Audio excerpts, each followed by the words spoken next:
When we're talking about political violence, the actors are really the political parties.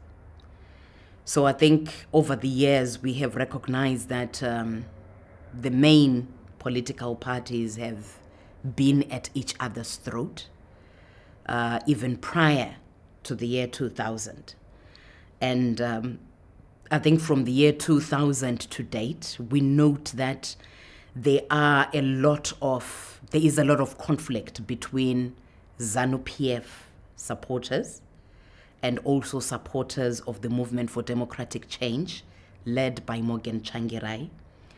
But I think in all the work that we have done as an organization, we note that obviously when you have a conflict, there are always two players who are involved.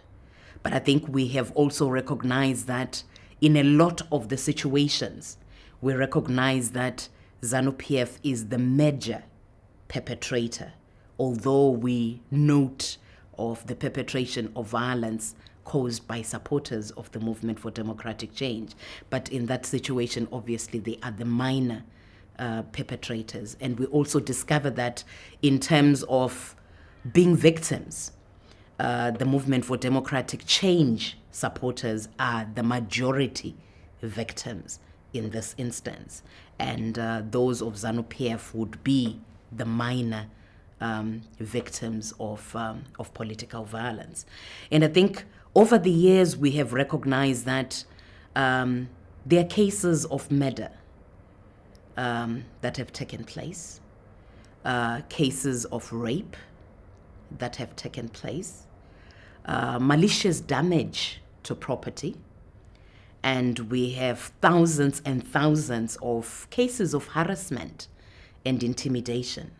And we have also had a significant number of cases of citizens who have been abducted, tortured, and in some instances, those people die because of what they have had to endure.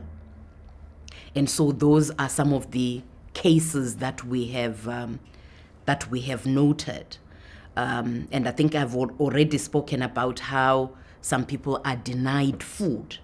I think that's another act that we have recognized that happens as a result of political violence that takes place between the main actors in Zimbabwe, being Zanu-PF and the Movement for Democratic Change, led by Morgan Tsvangirai.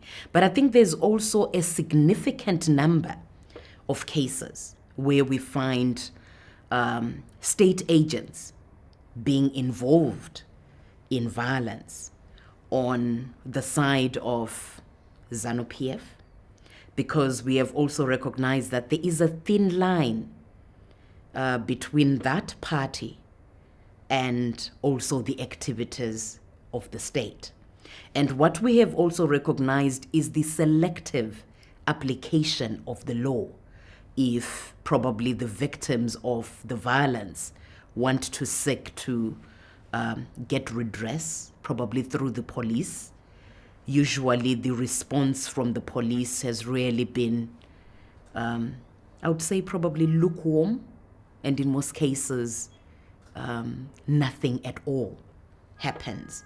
And I think we have also had situations where the victims of political violence have actually been turned into perpetrators of the violence when they go and report these cases to the police, so that the perpetrators would be brought to book.